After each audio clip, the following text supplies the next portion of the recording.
नालासोपारा में विजय चौहान हत्याकांड मामले में कातिल पत्नी के पिता का बयान सामने आया है। अपराध के हिसाब से बेटी को सजा दे प्रशासन। नालासोपारा के धानीबाग में सामने आया विजय चौहान हत्याकांड किसी फिल्मी सीन से कम नहीं, लेकिन यह हकीकत थी, बेहद खौफनाक और दिल दहला देने वाली। कातिल पत्नी चमन चौहान उर्फ गुड़िया ने अपने ही पति को मौत के घाट उतारकर उसके शव को घर के फर्श में टाइल्स के नीचे दफन कर दिया और ऊपर बेड लगाकर आम जिंदगी का दिखावा करती रही। अब वो फरार है। इस पूरे मामले में अब एक और झकझोर देने वाला मोड़ सामने आया है। कातिल पत्नी के पिता ने अपनी चुप्पी तोड़ी है। उत्तर प्रदेश के जौनपुर जिले से सामने आए इस बयान ने साफ कर दिया है कि एक बाप भी अपने बेटी के इस कृत्य पर शर्मसार है। उनका कहना है कि अपराध किया है तो सजा मिलनी चाहिए, चाहे मेरी बेटी ही क्यों ना हो। कल फोन आया था। तो क्या आपकी बेटी के ऊपर आरोप है कि उसने ऐसा किया है? क्या आपको लगता है कि उसने किया है? अब मैं तो इसके विषय में कुछ सर नहीं कर सकता, क्योंकि मैं वहाँ हूँ नहीं। जो आरोप लगाएंगे वो सुनना है।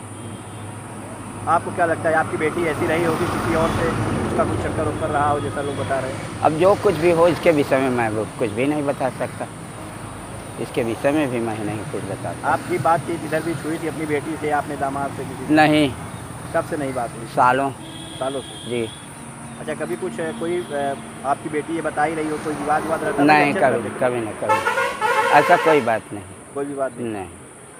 तो कैसे ये घटना क्यों अचानक, क्या लगता है आपको? अब जब हमसे साल भर से बातें नहीं है तो हम क्या बताएं इसके विषय में? आप लोग से बातचीत नहीं। कभी फ़ोन नहीं? नहीं, हमारे यहाँ कभी फ़ोन नहीं आता था। कभी माता पिता का हालचाल नहीं लेती थी? लेती होगी, माता पिता का लेती होगी, हमारा नहीं लेती थी। मतलब हमारे यहाँ नहीं फ़ोन आता था। भाई एक छोटा है, मतलब वो वैसा है, उसके यहाँ आता रहा होगा कभी काल, और अपने माँ के यहाँ करती रही होगी। औरतें यहाँ नहीं कोई कुछ नहीं, हमसे नहीं कोई बात। अच्छा, अगर जिस तरह से लोग आरोप लगा रहे हैं और ये घटना हुई है, विजय की हत्या हो गई है और उसके बाद वो फरार भी है, गायब भी है, तो आप भी एक पिता हैं, आपके भी बेटे हैं, तो आप क्या मांग करेंगे कि अगर वो दोषी है तो क्या, किस तरह की सज़ा की आप मांग करेंगे? क्या होना चाहिए उसके साथ? अरे भाई, वो जो जैसे अपना अपराध किया है उस किस्म के उसको सज़ा मिलनी चाहिए। जैसा अपराध किया है वैसा सज़ा उसको मिलना चाहिए। जी ज़रूरी, ये तो दो राय नहीं है इसमें सर। जो अपराध किया है उसका सज़ा तो उसको मिलना चाहिए ना।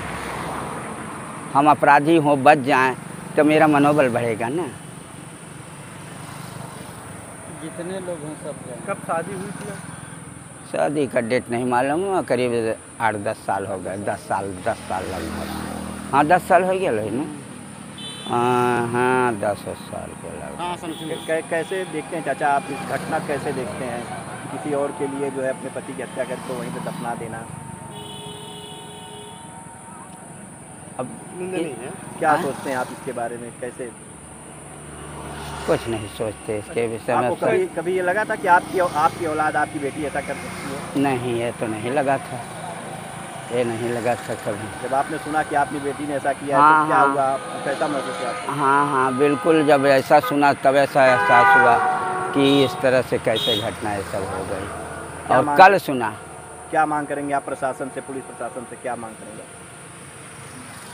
क्या मांग करेंगे सर? अरे जो अपराध हैं, जो अपराध किए हैं, वो अपने अपराध का परिणाम पाएँ, हम यही चाहेंगे। जो अपराध किए हैं वो अपने अपराध का परिणाम पाएँ।